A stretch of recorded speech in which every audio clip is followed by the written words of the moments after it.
The Lord be with you. A reading from the Holy Gospel according to Luke.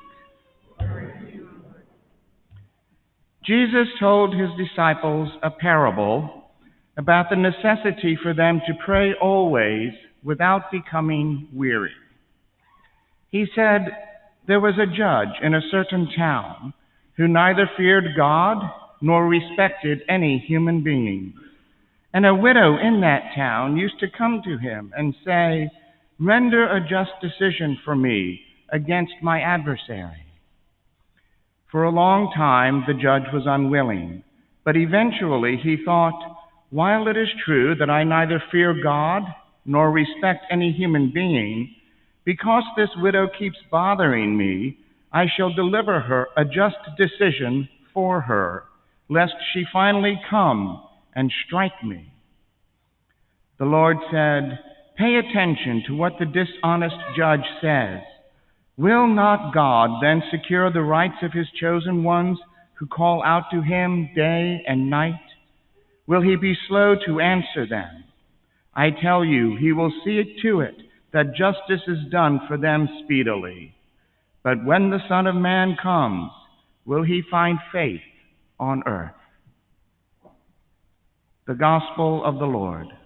Praise to you, Lord Jesus Christ.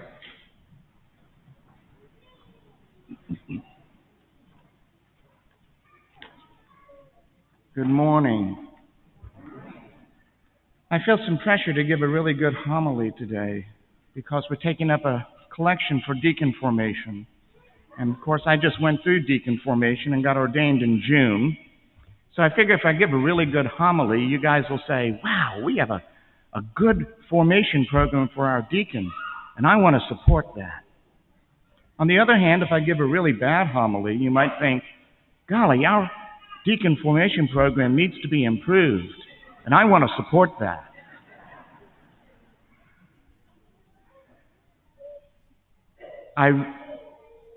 The deacon formation program for me was one of the best experiences of my life. Every month it was like going on retreat with a couple of other dozen guys, all of whom love Jesus, all of whom love the church, and all of whom want to do good things with their lives.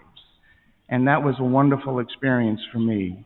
I became a deacon because I wanted to tell people about Jesus. And that's what I get to do. So I hope I'm doing it okay. I like being a deacon so far. I like blessing babies and pregnant mothers. I like baptizing. And I like getting up here and talking about Jesus. Later on November 5th, I'm going to be giving a presentation on the book of Revelation. So I'll get to talk about Jesus more there too. But right now I'll talk about the gospel and the readings. So today's Old Testament and gospel readings teach a lesson about persistence in prayer. Pray always. Never give up. Surely the Lord will answer those who call on him. In the first reading from Exodus, Israel is confronted by their enemy, the Amalekites. The Amalekites stand in the way of Israel's conquest of the promised land, and as such stand in the way of the fulfillment of God's promise to Israel to give them a homeland and a kingdom that will last forever. The Amalekites then are not merely enemies of Israel, but enemies of God. Moses sends Joshua to do battle with them and destroy them. Yet in some supernatural way, the fate of Joshua's battle against the Amalekites rests in Moses' hands, and quite literally. So long as Moses holds up his hands in a way recognized as giving praise to God, Israel gains ground against Amalek. But when Moses drops his hands, the Amalekites have the advantage. Recognizing this, Aaron and Hur come up with a plan by which Moses' hands will remain raised in praise to God. They arrange a seat for him on a rock and hold his hands up, one on each side. With this assistance, Moses is able to keep his hands raised, and Joshua defeats the Amalekites. Israel's hold on the promised land is assured. God has heard the prayer of his people. Let's be clear. It was God's desire to secure Israel's victory all along. But it was also his desire that Israel participate in his plan for their victory. God is not a puppet on a string where if we pull the right rope, we get what we want. No, God is always the one in charge. Our part in his plan is to listen and act on his word, to embrace his grace given to us, that his will for us might be achieved with us rather than despite us. In this sense, Moses' act of praise had the effect of shaping Israel's will more than God's. Would Israel be faithful to God in light of his promise? Would Israel act boldly according to God's plan for them? Would they persevere or would they grow weary? Moses grew weary, but with the help of others, he was able to persevere so that God's will could be accomplished through him. We should all be so quick to accept the aid of our brothers and sisters in the faith when we grow weary. We are stronger together. The gospel is a rather humorous story about a widow and a corrupt judge.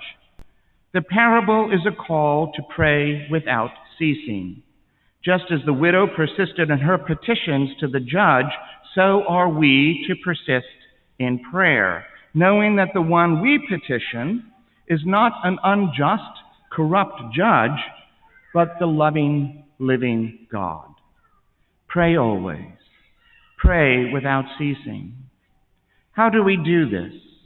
By keeping our mind and our heart raised always to God, even in the most mundane moments. St. John Chrysostom counseled, "A man can pray devoutly, whether he is standing in the public square or during a quiet walk, seated at his study desk or while he works at other tasks. He can raise his heart and soul to God. By doing so, we can transform the mundane moments of our day to moments of transcendence."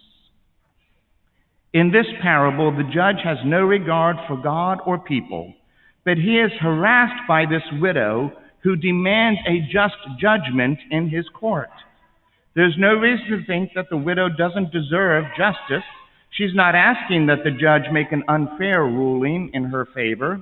She's asking for what is hers, and the dictates of Torah demand that justice be given to widows. For his part, the judge isn't much interested in justice. At the moment, he's interested in a good night's sleep. But the widow won't oblige him. Frustrated by her persistence and concerned that he may suffer the humiliation of a beating at the hands of this energetic woman, he finally surrenders and decides to give her the justice he should have given her all along. Jesus contrasts God with the unjust judge. God doesn't possess the lack of character of the judge who cares not for God or people, but both the judge and God are interested in giving justice to those who deserve justice. Their motives, however, differ. The dishonest, corrupt judge is motivated by fatigue and fear. God is motivated by love. The point is, if even a dishonest, corrupt judge can be persuaded to provide justice, how much more so will God provide justice? God, who is not dishonest or corrupt, but loving and genuinely concerned about the welfare of those he loves. At the same time, the widow is also a model of God. For like God, she desires justice and will not rest until it is obtained. God is like that for us. He desires justice for us, though not necessarily justice as the world regards justice. God desires the justice of eternal judgment, the justice given by him to those who have faith and who live the life of faith. In that sense, this parable calls us to persevere not only in prayer, but in faith, to persevere in following Jesus to the end, to live our lives according to God's will, so that at the judgment, God will say to each of us, "Well done, good and faithful servant."